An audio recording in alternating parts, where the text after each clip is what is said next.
Daniel Bryan to AEW confirmed? Did CM Punk just also confirm the return of AJ Lee? Bro, this is a crazy episode of Dynamite, man. We finna get into it right now. AEW did make us wait a little bit for the CM Punk return on Dynamite. Can't complain. Obviously opened the show with the most over wrestler on the roster, facing somebody who the fans might know from back in the day, like old lapsed fans of wrestling.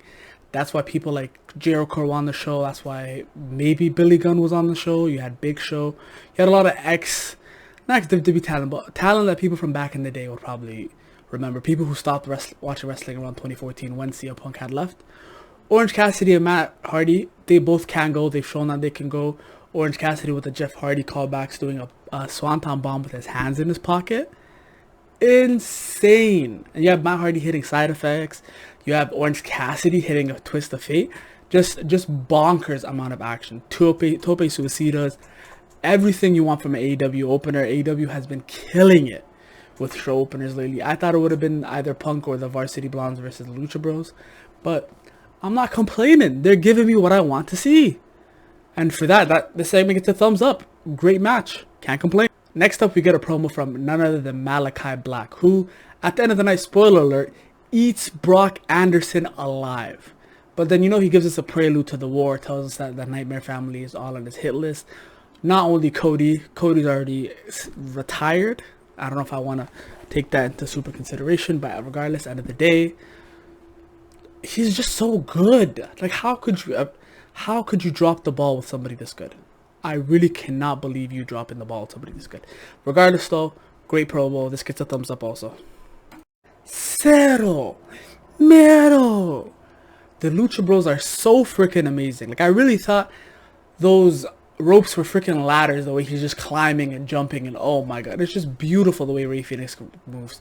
And Penta's just a charismatic machine, paired with the Varsity Brothers, who literally can't miss, who literally are incredibly athletic while also Vince McMahon levels of beefy.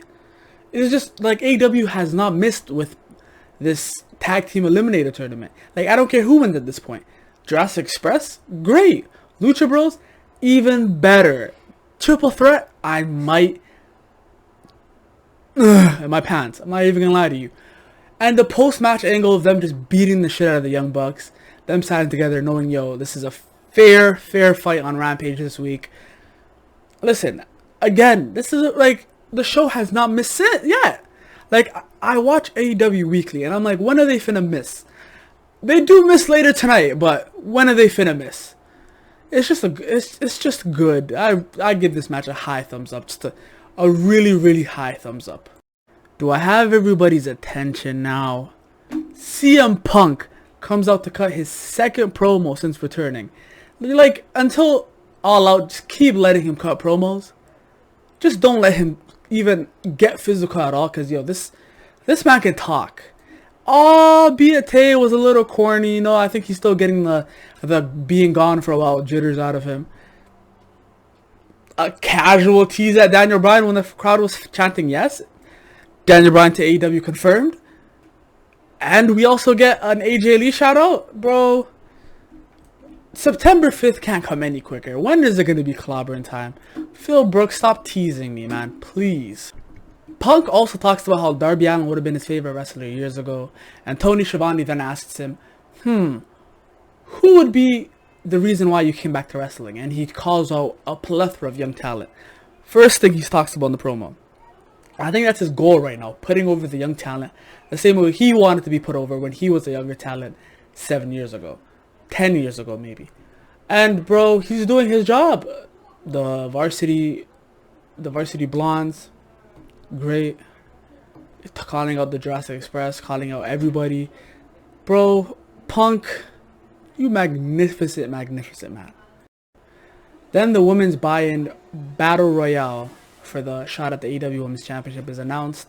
Tay Conti, Nyla Rose, Red Velvet, Bunny are people who are being mentioned. Bunny and Tay Conti start a little feud backstage. They get into a brawl. They have a match now on Rampage. Again, as anything that gets the women on TV, anything that gets them in the pay-per-view. AEW, fix up. Get your women division up, please.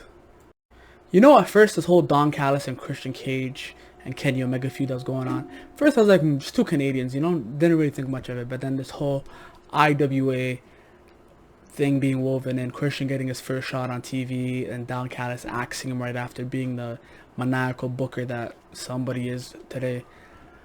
And just the callbacks to all of that, and then Kenny Omega saying, you think you know me? You know what you were doing, Kenneth. Kenneth Omega-son. You know what you were doing. Again, great promo, building up their all-out match. I think one of the least anticipated AEW Championship match I've seen in a minute.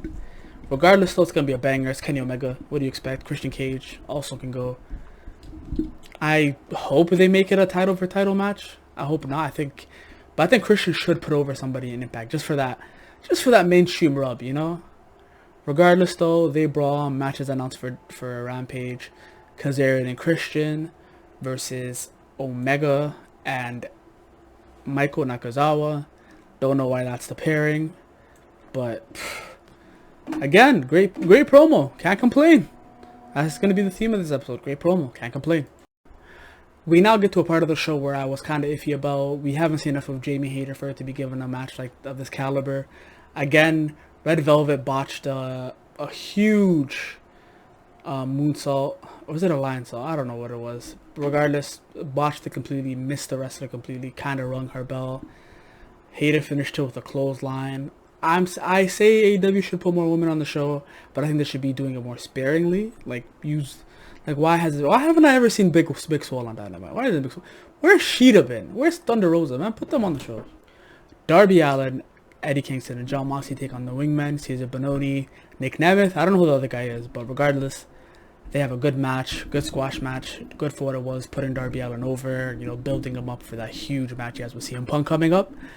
And yeah, it was a good match. I can't even complain. Darby Allin got to finish with a coffin drop, and we then later cut to backstage. Jon Moxley cut a promo about all the FedExes he got, saying only one of them came back. It was none other than Satoshi Kojima.